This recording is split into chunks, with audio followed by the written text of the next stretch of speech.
Story 1.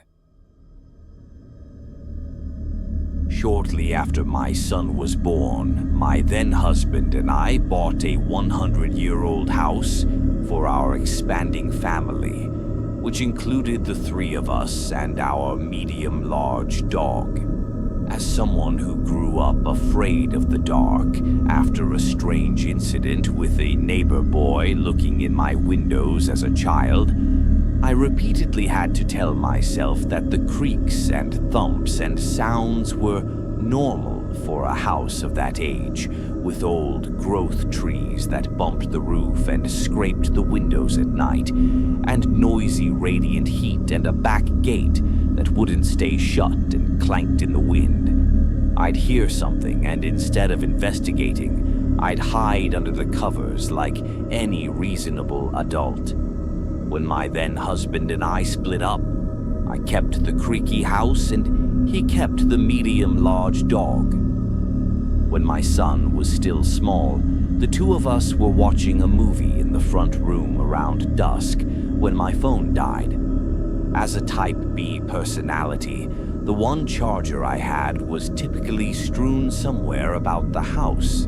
This time I found it in the kitchen, but as I crossed to the counter to plug it in, I had the overwhelming, goosebumpy, tingly, sinking sense that something was very, very wrong. I turned and I realized that not only was the back gate open again, someone was sitting cross-legged in the yard, seemingly staring at the house.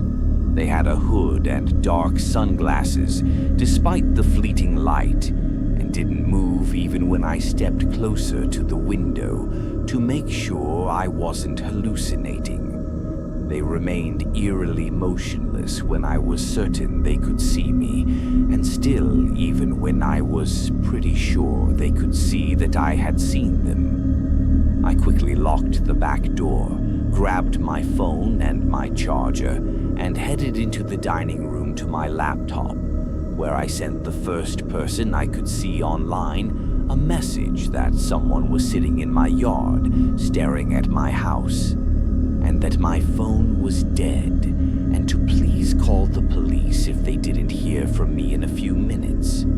I assumed whoever was in the yard would leave once sighted, but nevertheless waited on tenterhooks, impatiently staring at my still useless phone.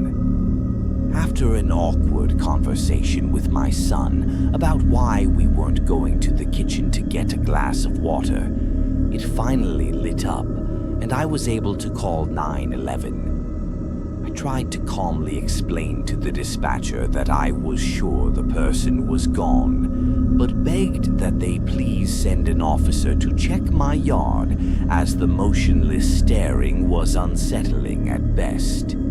Keeping me on the phone, she asked if I could look out a window without being seen to verify, as well as check the locked door. I awkwardly crept as stealthily as I could toward the kitchen, slowly realizing that while the back door was locked, it also had a very clearly too large dog door with no functioning way to block it. Panicking, I stood slightly in an attempt to scan the yard, and came face to face with a hood and sunglasses staring down at me through the window. At this point, I was incoherent as the dispatcher urged me to grab my son and hightail it to a locked room. I dart back to him and explain we need to go, now, and as I pick him up, I hear the clear and unmistakable sound of the dog door slowly swinging open. I abandoned the house, leaving the front door wide open, and dashed across the street to pound on my neighbor's door. Once inside, they kindly paused their dinner party to distract my son while I stared across the street and messily sobbed about our very indoor cat we left behind. Not long after the officers arrived, they came through the side gate with hood and sunglasses in tow. They'd apprehended her calmly sitting on my back step, her arm lazily, purposefully swinging in and out of the dog door. I boarded the dog door shut that night, but we shortly thereafter, as I was never quite sure after that if all the nighttime knocks and bumps and open gates I'd been hearing were actually just the old house. Story 2. I heard this story from a guy I happened to meet at a bar, sitting next to me at the counter. We hit it off, and as our conversation flowed, I asked him the question I always do. Have you ever seen a ghost or had any kind of scary experience? He thought for a moment and then replied, I don't know if you'd call it scary, but there was one time I nearly got taken to the other side. This is the story he told me. About a year ago, I had a near-death experience. At a construction site, I hit my head on something like an iron pipe and lost consciousness. You know how they say in near-death experiences, you see a light at the end of a tunnel? That's really what you see. I was standing in complete darkness, and ahead of me was a very bright, beautiful field of yellow flowers, and near it, I could even hear the sound of a river flowing. On the other side were many of my old friends and family who had passed away, while I stood alone on this side. They were all expressionless, motioning for me to come over. But I knew it. If I go over there, I'll die.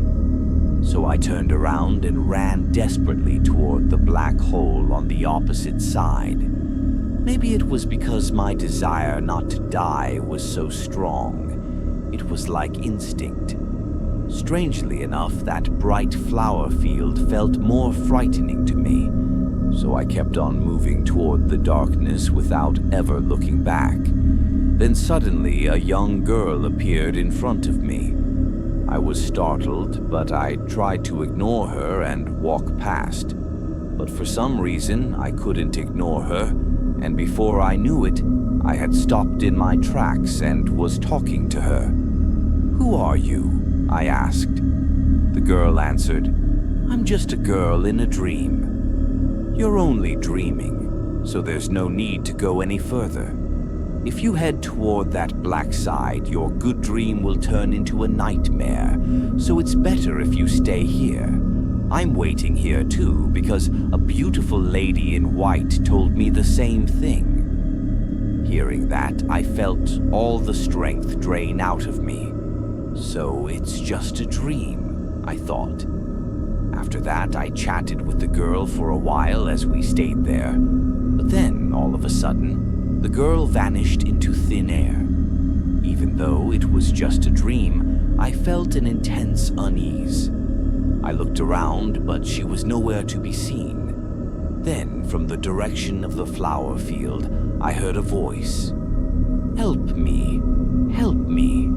It was the girl's voice. I forgot myself and ran toward the flower field. What I saw there was completely different from the scene I had seen before. It was nothing less than hell. Chains stretched out from all directions, wrapping around the girl's body, their hooks digging deep into her skin and flesh, binding her in place. Covered in blood, she was lifted into the air as if suspended, and thinking back on it now, that scene was just like the movie Hellraiser. Her eyes were opened wide, darting around frantically, as if pleading with me for something. Behind her stood my family and friends, just as before. But this time, the white clothes they had been wearing were all drenched in blood, and they wore eerie smiles as they beckoned me closer. Seeing that, I was convinced.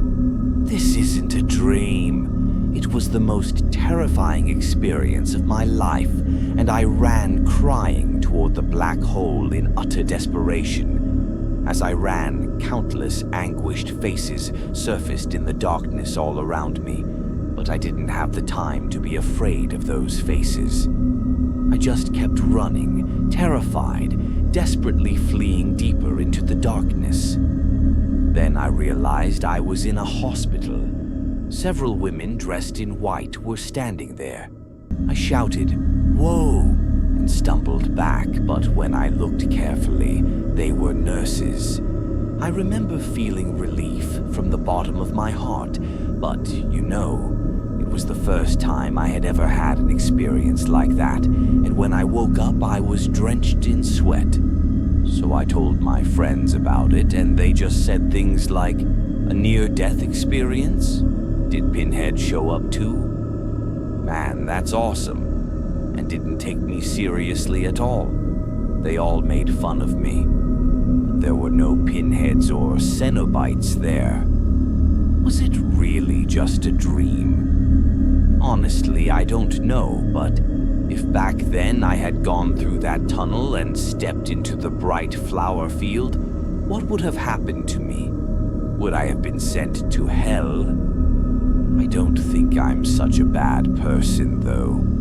If I ever see that same dream again, I'll probably die from the shock. So I never want to make the mistake of banging my head on a pipe again. I'm determined to avoid ever losing consciousness again, 'cause that'd be bad.